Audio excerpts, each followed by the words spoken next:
दोस्तों, ये कहानी दो सच्चा प्यार मधु और करण पे आधारित है, जिसे सुनकर आपकी आंखें नम हो जाएगी। एक लड़का जिसका नाम करण था, एक कॉलेज में पढ़ाई कर रहा था। बचपन में एक कार दुर्घटना में उसके माँ बाप की मृत्यु हो जाती है। वो अपने मामा के पास रहता था। करण पढ़ाई में होशियार था।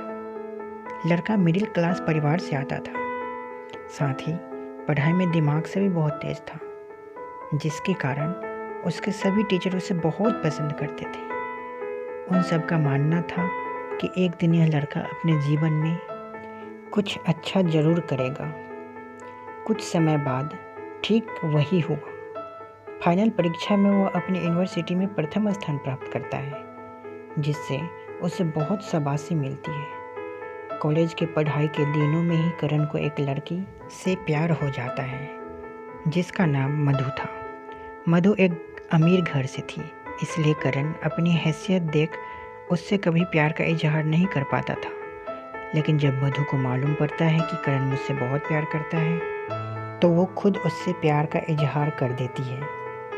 उन दोनों की प्यार की गाड़ी चल पड़ती है। संयोग से करण जिस कॉलेज में पढ़ता था, वही उसे प्रोफेसर की नौकरी मिल जाती है। नौकरी होने के कुछ समय बाद करण मधु से शादी कर लेता है।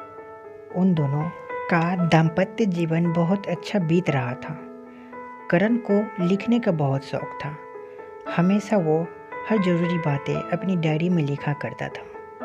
एक बार दोनों घूमने जाते हैं। उस दौरान उनकी गाड़ी का एक्सीडेंट बीच रास्ते में हो जाता है। इस दुर्घटना में दोनों बाल बाल बच जाते हैं, लेकिन यह दुर्घटना उसके जीवन को पूरी तरह से बदल देती है। एक्सीडेंट के बाद मधु को पता चलता है कि उसके पति कभी बाप नहीं बन सकता। यह सुनकर मधु अंदर ही अंदर टूट जाती है और बहुत रोती है, क्योंकि वह अपने पति से बहुत प्यार करती है। लेकिन मधु इस बारे में अपने पति को ज़्यादा महसूस नहीं होने देती थी। लेकिन करण जमाने के ताना से नहीं बच पाया। यह जमाना तरह तरह की बातें करने लगा और करण का पीठ पीछे मजाक उड़ाया जाता था, लेकिन वो इन चीज़ों को ज़्यादा ध्यान नहीं देता था और उनके बातों को नज़रअंदाज कर देता था। समाज की बातों पर बिना ध्यान दिए फिर से दोनों लोग पहले जैसा दाम्पत्य जीवन व्यतीत करने लगे। एक दिन मधु ने करण से एक बच्चा गोद लेने की इच्छा जाहिर की और कहा कि किसी अनाथ बच्चे को अगर गोद लेंगे तो उस बच्चे को माँ बाप का प्यार मिल जाएगा और हमें बच्चे का प्यार। करण अपनी पत्नी को खुशी से मुस्कुराहट भरी नज़रों से देखता है और कहता है कि सही कहा तुमने, अगर हम गोद लेते हैं तो वो भी हमारा ही बच्चा होगा। दोनों एक बच्चा गोद ले लेते हैं। कुछ समय बाद करण और मधु ने एक बच्चा गोद ले लिया। लेकिन जमाने का क्या, अपने खुद के बच्चे का पिता न बन पाने का ताना या जमाना अब भी करण को दिया करता था। इस तरह से समय बीतता गया और अब वह गोद लिया बच्चा बड़ा हो जाता है। अब यहाँ से इस कहानी की एक नई मोड़ की शुरुआत होती है। एक दिन करण की दिल का दौरा पड़ने से मृत्यु हो जाती है। इससे मधु की दिल को बहुत ठेस पहुँचता है और वह दिन रात रोती रहती है, क्योंकि मधु करण से बहुत प्यार करती थी। समय बीतता गया। कुछ समय बीत जाने के बाद मधु एक दिन अपने पति की सारी चीज़ों को एक जगह संजोने लगती है। तभी उसकी नज़र अपने पति की बहुत सारी लिखी हुई डायरियों पर पड़ती है। वह एक एक करके अपनी पति की सभी डायरियों को पढ़ना शुरू करती है। लेकिन मधु इस खबर से अनजान थी कि आगे उसके जीवन में बहुत बड़ा भूचाल आने वाला है। एक डायरी के अंदर एक लिफाफा होता है। वह उस लिफाफे को जैसे ही खोलती है और पढ़ती है तो मानो उसके पैर से ज़मीन खिसक जाती है। वह बहुत रोने लगती है, मानो आँखों से आंसुओं की जलधारा बहने लगती है। उस लिफाफे में जो लिखा था उसे पढ़कर वह अपने ऊपर एक बहुत बड़ा पछतावा महसूस करती है। उस लिफाफे में डॉक्टर की एक रिपोर्ट होती है, जिसमें लिखा था कि इस एक्सीडेंट में आपकी पत्नी की मां बनने वाली जगह पर गहरा जख्म हो गया है। अब वह भविष्य में कभी मां नहीं बन पाएगी। मधु का दिमाग सुन पड़ता जा रहा था। वह बस रोए जा रही थी।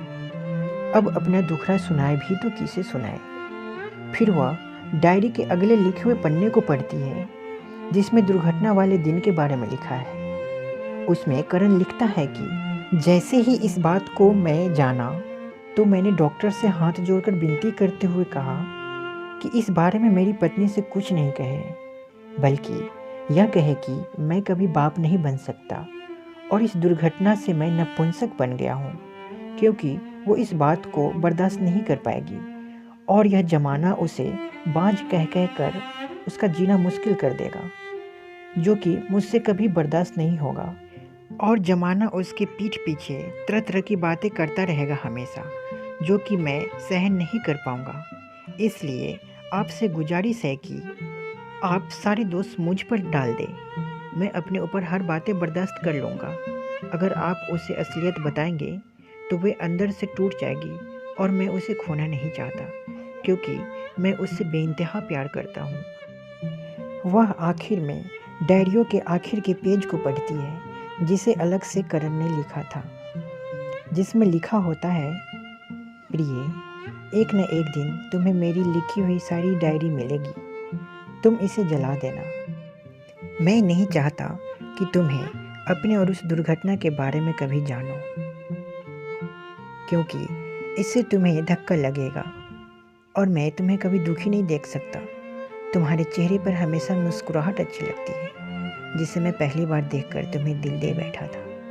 मेरे प्रिय, तुम्हारी मुस्कुराहट ही तो मेरे जीवन का सबसे अनमोल तोहफा है। तुम मेरी जिंदगी हो और मुझे यह भी मालूम है कि तुम भी मुझसे बेइंतहा मोहब्बत करती हो, जिसका जीता जागता प्रमाण है तुम्हारा मेरे साथ हर हाल में साथ साथ रहना। तुम चाहती तो मुझे छोड़कर दूसरी शादी कर सकती थी, परंतु तुमने ऐसा नहीं किया। तुम जैसा प्यार इस जमाने में नहीं मिलता है। हे मेरे प्रिय, तुम भगवान द्वारा दी हुई मेरे लिए सबसे अनमोल उपहार हो। मेरे प्रिय, मैं हर जन्म तुम्हें पत्नी के रूप में पाऊँ, यह मैं गॉड से प्रार्थना करता हूँ।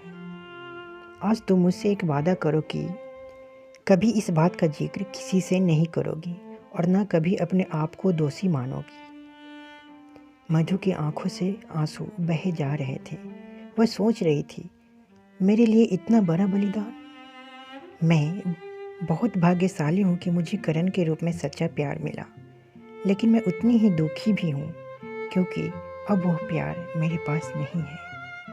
मधु रोते हुए डायरी को सीने से लगाकर चूम लेती है और कहती है, मैं भगवान से प्रार्थना करती हूँ कि जब भी मुझे जन्म दे, हर जन्म में मुझे करण के जैसा ही प्यार दे, क्योंकि करण जैसा हीरा करोड़ों में एक होता है। I love you Karan so much with all my heart and soul. दोस्तों, इस कहानी से हमें यह सीखने को मिलता है कि भगवान ने जीवन दिया है तो जीवन में कठिनाइयाँ तो आएगी ही, लेकिन जीवन में परिस्थिति कैसी भी हो, अपने जीवन साथी का साथ कभी नहीं छोड़ना चाहिए, क्योंकि सच्चा प्यार इस जमाने में नसीब वाले को ही मिलता है। सच्चा प्यार भगवान की तरफ से एक तोहफा के रूप में होता है। शादी के बाद रिश्ता या एक प्यार भरा रिश्ता एक दूसरे के अटूट विश्वास और भरोसे पे चलता है। अगर अटूट विश्वास और भरोसा न हो तो हल्की भी दरार आते ही रिश्ता को हिला देती है और रिश्ते टूट जाते हैं। यदि करण चाहता तो अपनी पत्नी को सच बोल सकता था, लेकिन उसे मालूम था इससे उसके पत्नी के मन में बहुत गहरा प्रभाव डालेगा और वह टूट जाएगी। इधर यदि मधु चाहती तो वह भी दूसरी शादी कर सकती थी, लेकिन उसने करण का सच्चे मन से साथ निभाया। दोनों चाहते तो दोबारा अपना जीवन शुरू कर सकते थे, परंतु उन्होंने ऐसा नहीं किया। यह उन दोनों का एक दूसरे के प्रति अटूट आस्था और प्यार को दर्शाता है। दोस्तों, अब एक गहरी बात समझ लीजिए कि अगर एक झूठ से रिश्ते को टूटने से बचाया जा सकता है तो वह झूठ नहीं, सच कहलाता है। जैसे इस कहानी में देखने को मिला, अटूट विश्वास, भरोसा और सच्चा प्यार। आज मेरी आपसे एक छोटी सी विनती है कि अगर आप भी किसी के लिए सच्चा प्यार है या आप भी किसी से सच्चा प्यार करते हैं तो आज यह कसम खाइए कि अपने सच्चे प्यार का साथ जीवन के किसी भी परिस्थिति में ना छोड़ेंगे। धन्यवाद।